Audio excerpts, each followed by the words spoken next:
আপনি কি জানেন আপনার জীবনের সবচেয়ে গুরুত্বপূর্ণ সম্পর্কের পিছনে কে আছে? মানুষ কি নিজে ঠিক করে বিয়ে করবে, নাকি সবই ঈশ্বরের পরিকল্পনা? আজ আমরা জানব গীতা এই বিষয়ে আমাদের কি শিখিয়েছে।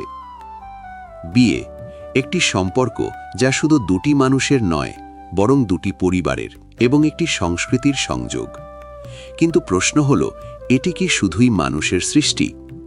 আমাদের সমাজ এবং প্রথা অনুযায়ী আমরা কি নিজের ইচ্ছায় বিয়ে করি, নাকি এটি ঈশ্বরের ইচ্ছার অংশ? ভারতীয় সংস্কৃতিতে, বিশেষ করে ভগবদ্ গীতাতে, এই সম্পর্কের গভীর অর্থ আছে। গীতা আমাদের শেখায়, প্রতিটি কাজ, চাই সেটা বড় বা ছোট, ঈশ্বরের পরিকল্পনার অংশ। আমাদের নিয়ন্ত্রণ কিছুটা আছে, কিন্তু মূলত জীবন ও সম্পর্কের কাঠামো ঈশ্বরের ইচ্ছায় চলে। গীতা 18 অধ্যায়ে বলেন, যে ব্যক্তি নিজের কর্তব্য পালন করে, ঈশ্বরের নিয়ন্ত্রণের প্রতি বিশ্বাস রেখে, সে সত্যিকারের শান্তি পায়। এখান থেকে বোঝা যায়, বিয়ে শুধুই সামাজিক রীতি নয়। যখন আমরা সঠিক নীতি, ধর্ম ও নৈতিকতার প্রতি শ্রদ্ধা রেখে বিয়ে করি, তখন এটি ঈশ্বরের একটি পরিকল্পনার অংশ হয়ে যায়। গীতায় আরও বলা হয়েছে, কর্তব্য অনুযায়ী কাজ করো, ফলাফলের দিকে দৃষ্টি দিও না। অর্থাৎ আমরা বিয়ে ঠিক করি, কিন্তু ফলাফল ঈশ্বরের হাতেই। যেমন আপনি বেছে নিতে পারেন যে কার সাথে জীবন কাটাবেন, কিন্তু সেই সম্পর্কের গভীরতা, সুখ দুঃখ সবই ঈশ্বরের নিয়ন্ত্রণে। এখন অনেক মানুষ মনে করে বিয়ে শুধু ব্যক্তিগত পছন্দের উপর নির্ভর করে, কিন্তু বাস্তবতা হল, আমাদের সমাজ, পরিবার, ধর্ম এবং আমাদের নিজস্ব আত্মার দিক নির্দেশনা সব মিলেই ঈশ্বরের পরিকল্পনার অংশ।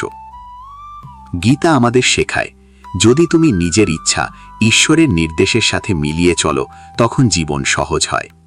বিয়ে এমন একটি ক্ষেত্র যেখানে এই সত্য স্পষ্টভাবে দেখা যায়। আপনি চাইতে পারেন একজন নির্দিষ্ট মানুষের সাথে বিয়ে করতে, কিন্তু যদি সেটা আপনার ধর্ম ও নৈতিকতার সাথে মেলে না, তাহলে সেই সম্পর্ক সুখী হয় না। ঈশ্বরের ইচ্ছা তখনই সঠিকভাবে প্রকাশ পায়, যখন আমরা নিজের নৈতিক কর্তব্য পালন করি। ধরা যাক, কেউ প্রেমে পড়ে, কিন্তু পরিবার বা সামাজিক প্রথার কারণে বিয়ে সম্ভব হচ্ছে না। এখানে আমরা দেখতে পাই ব্যক্তিগত ইচ্ছা বনাম বৃহত্তর পরিকল্পনার সংঘর্ষ। গীতা বলেছে, ধৈর্য ধরো, কর্তব্য পালন করো এবং ফলাফলের চিন্তা করো না। অর্থাৎ সবকিছুই ঈশ্বরের পরিকল্পনা অনুযায়ী ঘটবে। আরেকটি উদাহরণ, ঐতিহ্যগত অ্যারেঞ্জড ম্যারেজ। প্রথমে মনে হয় এটি মানুষের নির্বাচনের স্বাধীনতা সীমিত করছে, কিন্তু বহু জীবনে দেখা যায় এই ধরনের বিয়ে ঈশ্বরের পরিকল্পনার মাধ্যমে সঠিক জুটি তৈরি করে। সুখ, দুঃখ, শিক্ষা সব মিলিয়ে মানুষ বুদ্ধিমান ও নৈতিক জীবনযাপন শেখে। গীতার শিক্ষা হল, বিয়ে শুধুই সামাজিক রীতি নয়, এটি ঈশ্বরের পরিকল্পনার অংশ। আমরা মানুষ হিসেবেই বেছে নিই, কিন্তু আমাদের বাছাই, আমাদের কাজ, আমাদের কর্তব্য সব মিলিয়ে সেই পরিকল্পনাকে বাস্তবায়িত করে।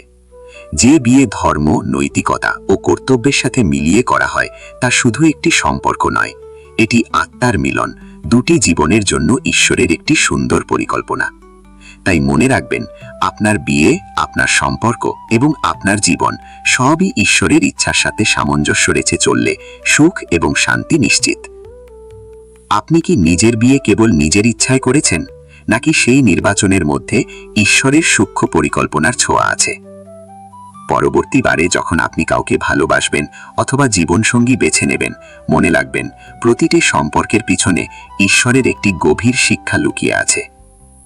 বিয়ে মানুষের সৃষ্টি নাকি ঈশ্বরের পরিকল্পনা?